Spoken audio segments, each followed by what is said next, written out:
हम सब रोज जज की कुर्सी पे बैठे होते हैं क्योंकि हमें फैसले लेने होते हैं, अपने जिंदगी से जुड़े हुए डिसीजन, फैसले, specially when the question is of our life and death, अपने हेल्थ के फैसले। बाईपास सर्जरी कराना है क्योंकि डॉक्टर ने कहा है, सप्लीमेंट खाना है, टीवी में दिखाया है, बच्चों को वैक्सीन लगाना है, सरकार का आदेश है। These are known as decision based on mass opinion.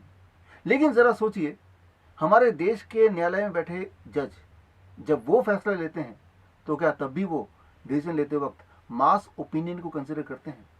Imagine कीजिए सिचुएशन, कोर्टरूम का, जज बैठे हैं और कटघरे पे हैं संजय दत्त। जज ने जब फैसला लिया संजय दत्त एक क्रिमिनल है, तो बेसिस क्या था? सिर्फ एक, सबूत क्या कहता है, एविडेंस क्या कहता है। जरा सोचिए, अगर जज भी इन्फ्लुएंस हो जाते कि मीडिया कहता है संजय दत्त तो सुपरस्टार है, कॉमन परसेप्शन ये है संजय दत्त एक हीरो है, मास ओपिनियन ये है कि संजय दत्त तो मुन्ना भाई है, अगर ये बेसिस होता डिसीजन का, तो ऐसे डिसीजन को आप क्या कहते? बहुत बेइंसाफी है ये। अब आपकी बारी है, न्यायाधीश बनिए, इंसाफ कीजिए, डिसीजन लीजिए, but not based on mass opinion. Doctor क्या कहते हैं, कॉमन प्रैक्टिस क्या है, भेड़ चाल क्या है, बट बेस्ड ऑन एविडेंस क्या कहता है, सबूत क्या कहता है। एग्जाम्पल के तौर पे इमेजिन कीजिए आपके दोस्त को हार्ट अटैक आ गया, सामने इमरजेंसी रूम है, इमरजेंसी रूम ए, यहाँ ऑक्सीजन की फैसिलिटी है, इमरजेंसी रूम बी, यहाँ कोई ऑक्सीजन की फैसिलिटी नहीं है। कौन से रूम में ले जाने से उसके सर्वाइवल चांसेस बढ़ जाएंगे? अगर आप डॉक्टर्स ओपिनियन लेंगे तो सर्वाइवल के चांसेस बढ़ जाएंगे अगर आप पेशेंट को, हार्ट अटैक के पेशेंट को ऑक्सीजन वाले इमरजेंसी रूम ले जाएं जहां पे ऑक्सीजन की फैसिलिटी है। लेकिन एविडेंस क्या कहता है, सबूत क्या कहता है? कॉकरेन रिव्यू 2010 के अनुसार ये देखा गया कि जब जब हार्ट अटैक के पेशेंट को ऑक्सीजन मास्क लगाया जाता है तब तब उसके मरने के चांसेस 3 गुना बढ़ जाते हैं। सो 2010 में हार्ट अटैक के प्रोटोकॉल बदल गए, यानी कि हार्ट अटैक और ब्रेन स्ट्रोक के पेशेंट को कभी भी ऑक्सीजन मास्क नहीं लगाना चाहिए। आज इट इज 2019 और आज भी भारत के कॉर्पोरेट हॉस्पिटल्स में हर जगह जब भी कोई हार्ट अटैक का पेशेंट अपीयर होता है तो सबसे पहले उसके मुंह में मास्क लगा दिया जाता है, ऑक्सीजन मास्क, उसके मरने के चांसेस बढ़ा दिया जाता है। So mass opinion, doctors opinion, common belief can be lethal and killing. एक और उदाहरण लेते हैं, मान लीजिए किसी को हार्ट अटैक आना ही है, तो कहाँ पे हार्ट अटैक आने से उसके रिवाइवल के चांसेस बढ़ जाएंगे, बचने के चांसेस बढ़ जाएंगे? ए, हॉस्पिटल के अंदर ही अगर हार्ट अटैक आए, या बी, हॉस्पिटल से दूर कहीं हार्ट अटैक आए। कॉमन बिलीफ ये कहता है, लॉजिक ये कहता है कि हॉस्पिटल के अंदर अगर किसी को हार्ट अटैक आता है तो उसके जीने के चांसेस, उसके बचने के चांसेस बढ़ जाएंगे। लेकिन एविडेंस क्या कहता है, सबूत क्या कहता है? Journal of American medical association 2013 की रिपोर्ट के अनुसार ये देखा गया है कि जब जब पेशेंट के हार्ट अटैक हॉस्पिटल सेटअप में होते हैं तब तब उनके मरने के चांसेस 3 गुना बढ़ जाते हैं, 3 टाइम्स। इसका मतलब अगर वो पेशेंट, किसी को हार्ट अटैक आना ही है, तो जितना वो दूर रहेगा हॉस्पिटल से उतना उसके रिवाइवल या बचने के या जिंदा रहने के चांसेस बढ़ जाएंगे, एज मच एज 3 टाइम्स। एक और एग्जांपल लेते हैं, मान लीजिए किसी का ब्लड शुगर है, फास्टिंग ब्लड शुगर 250, तो उसे क्या करना चाहिए? ए, डायबिटीज की दवा लेके ब्लड शुगर को कम करना चाहिए ताकि उसकी लाइफ स्पैन बढ़ जाए, या बी, कोई दवा नहीं लेनी चाहिए, ब्लड शुगर इतना ही रहने दें ताकि लाइफ स्पैन बढ़ी रहे।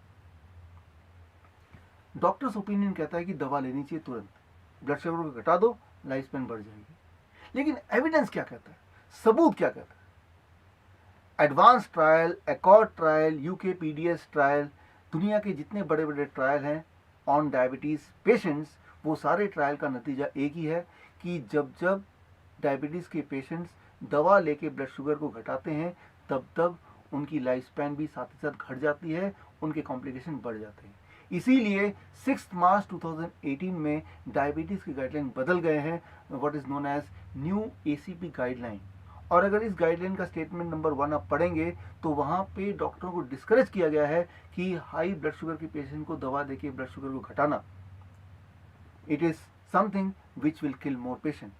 सो रेयरली कभी दवा देके, वो भी टेम्पररीली, ब्लड शुगर को घटाना चाहिए। एक आखिरी सवाल, मान लीजिए दुनिया के सारे हॉस्पिटल से अचानक डॉक्टर्स गायब हो जाए, हड़ताल पे चले जाए, तो ए, पेशेंट की हालत खराब हो जाएगी, पेशेंट के मरने के चांसेस बढ़ जाएंगे, वो पेशेंट जल्दी मरेंगे। बी, पेशेंट की हालत अच्छी हो जाएगी, पेशेंट कम मरेंगे। कॉमन ओपिनियन ये कहेगा या लॉजिक ये कहेगा कि पेशेंट की हालत खराब हो जाएगी, उनके मरने के चांसेस बढ़ जाएंगे, उनकी मोर्टेलिटी रेट हाई हो जाएगी। लेकिन एविडेंस क्या कहता है, सबूत क्या कहता है? According to British medical journal 2000, ये देखा गया कि दुनिया में जब जब कभी भी डॉक्टरों की स्ट्राइक होती है, वहाँ के हॉस्पिटलों की, वहाँ के पेशेंट्स की जो मोर्टेलिटी रेट है वो घट जाती है, उनकी हेल्थ इंप्रूव हो जाती है। Actually doctors do not contribute towards your health, they just make you even sick, and that is what is the evidence says. Actually मैं ये बोलना चाह रहा हूँ कि पिछले 10 सालों में मेडिकल साइंस में बहुत सारे बदलाव आए हैं। जो डॉक्टर्स की करंट नॉलेज है वो पूरी तरह ऑब्सोलीट हो चुकी है। अब समय आ गया है एक बार फिर मेडिकल कॉलेज में एडमिशन लेने का। मेडिकल साइंस की हिस्ट्री में पहली बार आपके पास है opportunity to learn about the inside story of modern medicine inside the medical college. Medical college में रहते हुए एविडेंस बेस्ड मेडिकल साइंस को सीखने का अवसर मैं आपको इनवाइट करता हूं 15, 16 and 17 March 2019 Sant Hirdaram medical college of naturopathic sciences में, जो कि भोपाल में है। 3 दिन का medical training, evidence based medical training with international certification, a prestigious certification which can help you become a successful evidence based health practitioner. अगर आप interested हैं तो आप स्क्रीन पे दिए हुए इस ईमेल आईडी पे मुझे मेल कीजिए टू ब्लॉक द सीट्स। आपकी सीट रिजर्व हो जाएगी so that you become a part of the change, the end of modern medicine. और आप में से जो लोग डायबिटीज एजुकेटर्स हैं, certified diabetes educator from Indo Vietnam medical board, उनके लिए एक और अवसर, वो अपने मेल में ये भी लिख दें कि हम डायबिटीज एजुकेटर हैं और अपना सर्टिफिकेट की कॉपी भी हमें मेल कर दें। तो उनके लिए एक प्रिविलेज पास है, स्कॉलर्स पास। मतलब उस कॉन्फ्रेंस में, उस 3 दिन के ट्रेनिंग में आपके लिए है कुछ privileges because you are certified diabetes educator. तो मैं मिलूंगा आपको 15, 16, 17 मार्च भोपाल में। All the best, thank you, जय हिंद।